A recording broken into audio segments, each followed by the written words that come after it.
House of the Dragon Season 2 contained a major twist for Otto Hightower, revealing that the former Hand of the King has been imprisoned. Unfortunately, though, it didn't give many clues as to where he was or who had captured him. All we got was a brief shot of him in a dark cell in House of the Dragon Season 2's ending, and it's very much designed as a lingering mystery. Looking at George R.R. Martin's book, Fire and Blood, isn't a great deal of help in this scenario either. The story of Otto's imprisonment is pure invention, and something that can only be revealed by House of the Dragon Season 3. The imprisonment did complete what was a major loss of power for Otto, who had ostensibly left King's Landing after being replaced as Hand by Criston Cole. What happens now is the subject of many House of the Dragon Season 3 theories, but there's one that seems a lot more likely. House of the Dragon Season 3 needs to change Otto Hightower's fate. The story needs another deviation from Fire and Blood. One of the biggest theories about where Otto Hightower is at the end of House of the Dragon Season 2 is that he is actually still in King's Landing, but has been locked away in the dungeons of the Red Keep, or some other, lesser-known place, by Loris Strong. It's true that Loris would have some motivation for this, because Otto is someone capable of thwarting his plans to manipulate King Aegon, and he certainly has the means to do it too, as the King's Lord Confessor, or in other words, Torturer-in-Chief. However, I don't really see much value in Otto being in King's Landing, since it just gets him to a very similar point as his at in the book. That would make the story feel like an odd distraction, and while it could simply be to set up a bigger rivalry between Otto and Loris, that seems a bit of a stretch when Rhaenyra will rule the city, and would either execute or imprison Alicent's father anyway. Since this twist is introduced, there should be a greater reason for it, and a story that will take Otto well beyond his book fate. The most logical choice for where Otto Hightower is. One house had a clear chance for revenge.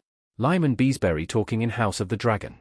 Part of the problem with predicting where Otto is that the 7 kingdoms of Westeros are so vast and so detailed, that you can end up down a rabbit hole of just about any random place, with some begrudging lord after revenge, or another who just sees an opportunity to gain favor with Rhaenyra. But if you were to try and pinpoint one who would have a very strong, established reason to imprison Otto and an opportunity to do it, it's House Beesbury, a house from the Reach who had once been loyal to the Hightowers. As a refresher, Lord Lyman Beesbury sat on King Viserys' small council, but was brutally killed by Criston Cole as Team Green plotted to put Aegon on the Iron Throne in the wake of Viserys' death. This isn't just something the remaining Beesburys are aware of, but are already taking their revenge for.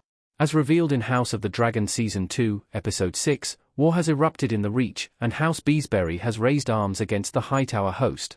Curiously, this comes after Otto's own disappearance from the story, and the mention of war comes in tandem with word that the former Hand of the King cannot be reached.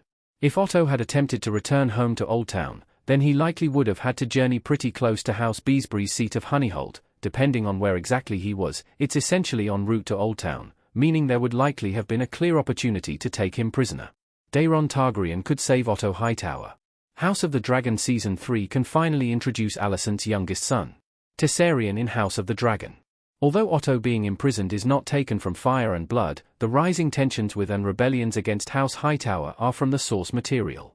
In the book, this comes to a head with the Battle of the Honeywine, a major action set piece that, notably, involves the forces of House Beesbury, among others, but they are one of the leaders, fighting for Team Black, going against supporters of Team Green, led by the Hightowers. The battle was going in favor of the Team Black supporters, with the Hightower host sustaining heavier losses, until the arrival of Prince Daeron Targaryen, the 4th child of Alicent Hightower, and his dragon, Tessarion.